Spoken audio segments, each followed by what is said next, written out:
Hey everyone, welcome back to my system design series. Today we are going to discuss about indexing structures, an absolutely essential topic for building high performance databases. Whether you are a software engineer or a student preparing for interviews, this is must know concept. Let's break it down. So, what are indexes? Imagine you are looking for a specific page in a book. Instead of flipping every page, you use index at the back or at the front. Similarly, database uses the indexes to quickly locate data without scanning the entire data set. So, indexes makes the data retrieval faster by acting as a roadmap for your queries. So basically there are two types of indexes. First is primary and second is secondary. Primary index is like a unique identifier for your data. Think of it as your Aadhaar card or your PAN card. No two people can have the same number. So imagine if you have the users table, then we have the user ID column, which will act as primary key. So all the primary keys will be unique. Now let's talk about the secondary index. These are additional roadmap for your data. While the primary key index uniquely identifies one row, a secondary index helps you to locate the data using non-unique keys. So imagine a social media app where the users are identified by user ID, which will act as a primary key. But what if you want to find out all the posts made by one single user ID? So secondary index on the user ID in the post table will help here. So how does secondary index works? A secondary index is built from key value index. The secondary index are not unique, so many rows will have the same key. So think of it like, for example, we take one table and here we are storing the same genre of the movie where one genre have multiple movies, and here we are making this particular key unique by appending the row IDs to it. This approach is ensure that both B tree and LSM tree can power secondary index efficiently. So let's talk about storing values in the index. There are two ways an index can store the values. So first is heap file approach. So imagine the actual data is stored in the heap file and its reference is stored into this index. It is like imagine a library catalog card that points to the book's location on a shelf. So what are the advantages of this? The first is it avoids duplication as multiple indexes point to the same heap file, and second is easier updates. Overwriting the value is efficient unless the new value is larger. So, challenges will be if the data grows larger, it might need to be moved to the new location. And all the indexes which are pointing to that particular reference have to be updated pointing to the new location. The second is clustered index. Here the data is stored directly to the index. No references are stored. So as you can see, the data is stored over here. For example, in MySQL, the primary keys are example of clustered index, and secondary indexes points to the primary key, not the heap file. So let's talk about the advantages. It will have the faster reads, obviously because the data is in index only, and extra hops are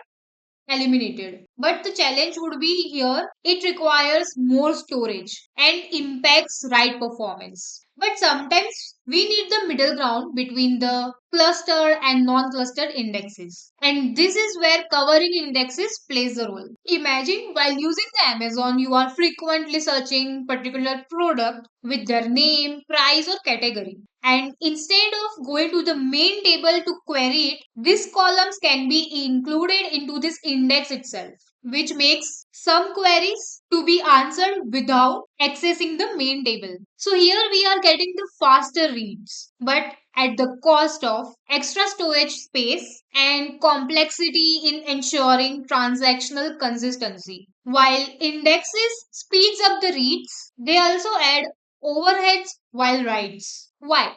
because every time you insert, update, or delete the data, the corresponding indexes needs to be updated. And this is why understanding the trade-offs of different index types is crucial when designing the databases. So let's talk about the multi-column index. Indexes usually work on single column. But what if the query involves multiple columns? This is where multi-column index come into picture. So what are multi-column index? Think of it like a concatenated index. It combines multiple fields into one key, which combines multiple fields into one key. For example, the phone directory is sorted by last name or first name. You can look up by the first name or the full name. But if you know only the first name, the index becomes useless. So let's understand it by taking the example.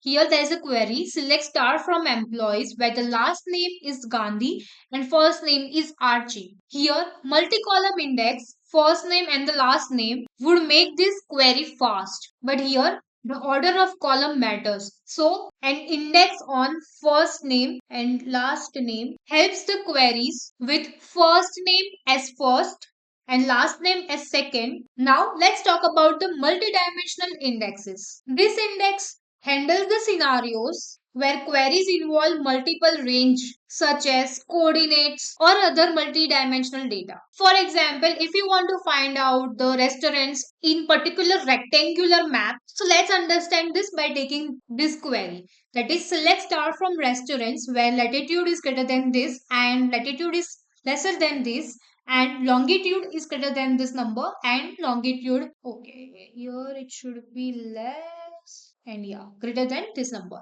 So a regular index can optimize latitude or longitude but not both simultaneously. So in this case we are using space filling curves. It translates multidimensional data into a single value for indexing. Second is R-trees. These are specialized indexes which are used for handling spatial data such as in PostGIS for PostgreSQL. So another topic which we are going to discuss is full text search and fuzzy search. Sometimes exact match are not enough. For example, while searching for the similar words or correcting the typos in queries. So what do you mean by fuzzy search? So here full text search allows flexibility while finding the synonyms, ignoring grammatical variants or correcting the typos such as you are writing COLOR instead of COLOUR. So here the search happens by measuring the edit distance. Like searching for the misspelled word, how many edits it takes to match the two words. So how it works? System like Lucene use a structure called Levenstein automation to efficiently find similar words. So these all the things are used in the search engines like Google. When you are searching for the word suppose recipe, so instead of writing recipe RECIPE, you are writing RECIPIE. So this will help you to find the exact word which you are looking and you will get all the information for that. And to make the search more better, we can use document classification and machine learning techniques for better search results. So let's talk about the in-memory database. Most databases rely on the disk storage, but disk can be slow. What if we keep everything into the memory, for example RAM, and all the data resides in the memory for fast access? For example, Reddish, Memcached, and VaultDB. So how they can handle durability? By writing the logs or snapshot to the disk or replicating the data into multiple machines. The main benefit is not just avoiding disk reads, it is about removing overheads like encoding the data for disk storage. So here, for example, chat systems, leaderboards, etc. So this was all about primary, secondary and clustered indexes with real world examples and practical trade-offs. So if you find this video helpful, please make sure you like and subscribe for more content on system design. And don't forget to share your thoughts or questions in the comment box. Thank you so much for watching.